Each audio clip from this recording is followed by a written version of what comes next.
Më 15 janar të vitit 1759, Muzeu Britanik hapet në Londër. Koleksioni i tij i përhershëm, që numëron rreth 8 milion vepra, është ndër më të mëdhenjt e më i ploti në ekzistencë. Aty përfaqësohet me ilustrime, artefakte dhe dokumenta historia dhe kultura njerëzore nga fillimet e saj e deri në të tashmen.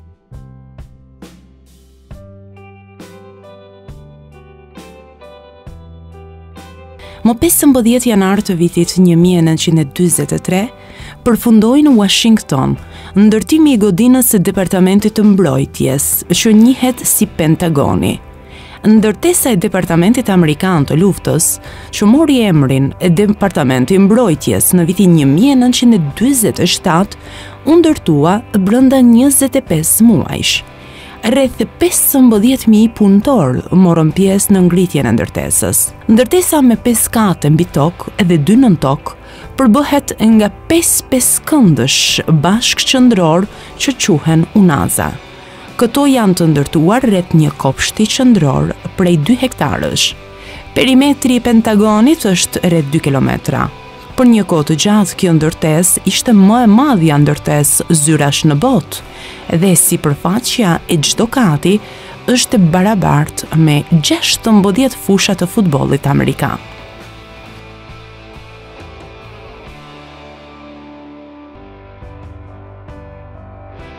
Më 15 janar të vitit 1962, zbulohet papirusi i Dervenit, dorëshkrimi më i vjetër i mbijetuar në Evropë.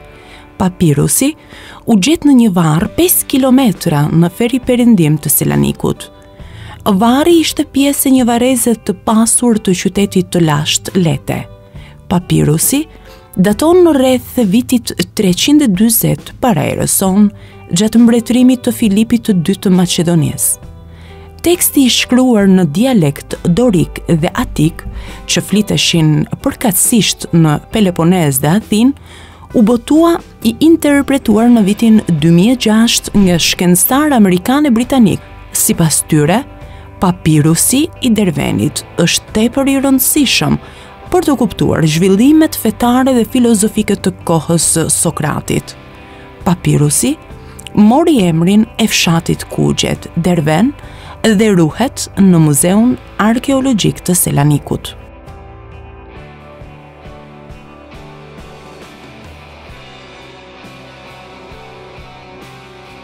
15 janar të vitit 1999, ndodhi masakra e Reçakut, masakra e fundit më e madhe e pushtuesit serbë në Kosovë.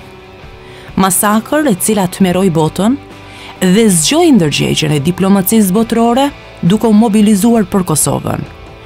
Kjo është masakra e Reçakut e cila ka ndodhur më 15 janar të vitit 1999, ku u vran mbi 45 civil shqiptar. Para 18 viteve ndodhi masakra e Reçakut, ku vran 45 civil, në mesin e tyre 8 pjesëtar të ushtrisë çlirimtare të Kosovës.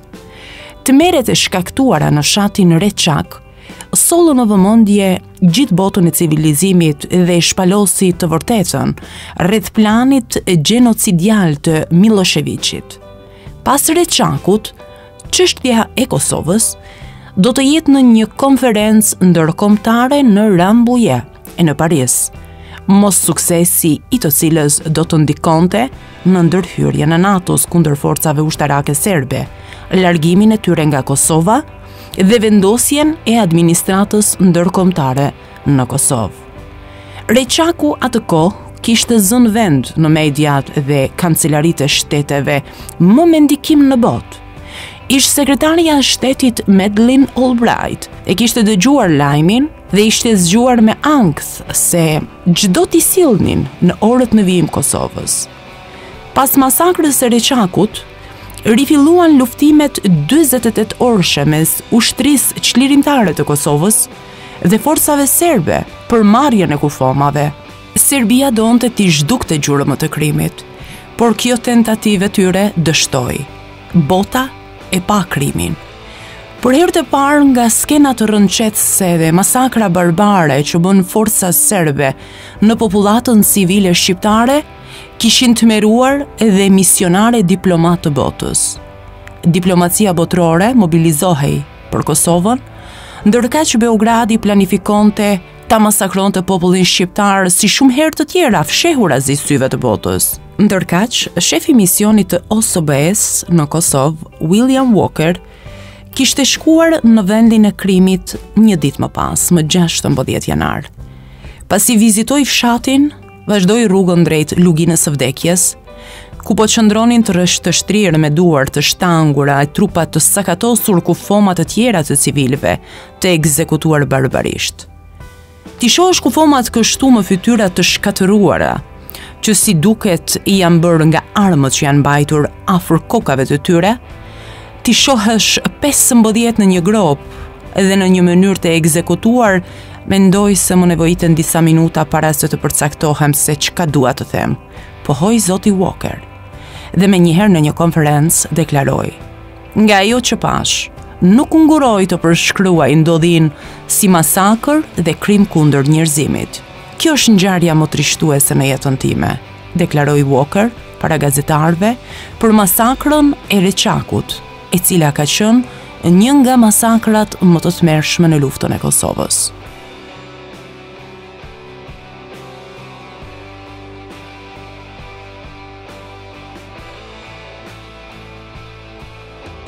Më 15 janar të vitit 1622, e lindi Jean-Baptiste Poquelin, Molieri, shkrimtar francez. Molieri është një nga figurat më të ndritura të letërsisë botërore që hodhi themelet e komedisë franceze. Jetoi veprimtarinë e vet dramatike në të ashtu quajturin shekull të artë të monarkisë absolute, që shënonte etapën më të lartë të feudalizmit si rend shoqëror dhe fillimin e shpërbërjes së tij. Së bashku me disa dashamirë të vet, formon një trup me 9 aktorë, të cilin e quan teatri mbretëror, pikërisht në këtë kohë e ndëroi emrin dhe u quajt Molière. Ai ushtronte në të njëjtën kohë detyrën si aktor, regjisor, drejtues trupe dhe autor tekstesh. Jeta e tij ishte e lidhur ngushtë me teatrin. Molieri shprehu nëpërmjet teatrit mendimin e vet për shumë nga problemet kryesore të epokës ku jetoi, si për shembull hipokrizin, klerikale dhe shoqërore, degenerimin moral e shpirtëror, kooperacinë, tendencën e një pjese të borgjezisë për të imituar fisnikrin, martesën borgjeze e despotizmin prindëror. Teatri i Molierit është i veçantë, origjinal e krejt i ndryshëm nga i bashkohas vetë. Molierin nuk e shqetësonte shumë ideja e respektimit të rregullave të ngurta të klasicizmit. Para se gjithash, ai dëshironte t'i pëlqente publikut dhe për të, kjo është rregulla e madhe e të gjitha rregullave.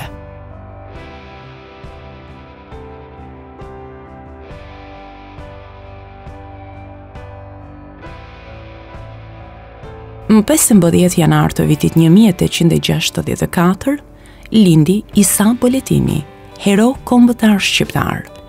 Isa Boletini ishte atdhetar i shquar, strateg popullor, organizator e udhëheqës i lëvizjes për çlirim e bashkim kombëtar, ku bashkë me Idris Seferin përbënin një kombinim që u shndrua në mit ndër bjeshkët e Kosovës, heroi popullit.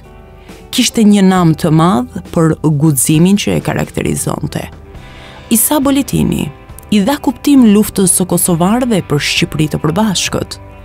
Vepra e Isa Boletinit është nderuar në çdo kohë në të gjithë Shqipërinë etnike. Emrin e tij e mbajnë shkolla, rrugë, lagje e sheshe. Historia ka dhënë plot vlerësime për figurën e Isa Boletinit. Por në fakt, historia e jetës dhe e veprës së Boletinit është historia e një patrioti legjendar, që mes sakrificave të tij hodhi një gur të madh në themelet e shtetit të pavarur shqiptar.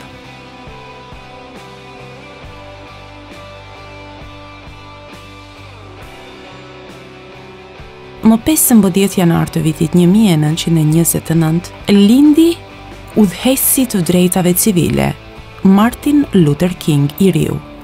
Biri një prifti baptist, Dr. King, ndoqi rrugën e të jatit dhe ju kushtua kishës dhe më pas u bë udhëheqësi më i shquar afrikano-amerikan i të drejtave civile në shekullin e 20. Dr. King tërhoqi për herë të parë vëmendjen e vendit në vitet 50 me teorinë e tij të qëndresës pasive kundër ndarjes raciale. Ai formoi konferencën udhëheqjes të krishterë të Jugut për të organizuar marshime pa dhunë, protesta e demonstrata për të drejtat e afrikano-amerikanëve. Martin Luther Kingu ishte një folës eloquent që i elektrizonte masën. Ai mbajti fjalimin e tij më të famshëm më 28 gusht të vitit 1963, kur organizua marshimin në Washington i të drejtave civile. Në vitin 1964, Dr. Kingu u nderua me çmimin Nobel të Paqes. Nga fundi viteve 60, ai zgjeroi përpjekjet e tij për të drejtat civile, duke përfshirë në platformën e tij kundër shtimin e luftës së Vietnamit dhe diskriminimin ekonomik. Në 4 prill të vitit 1968, ndërkohë që po bënte plan për një fushat kundër racizve dhe të varfërve, në Washington, Dr. Kingu u qëllua nga një sniper dhe u vra.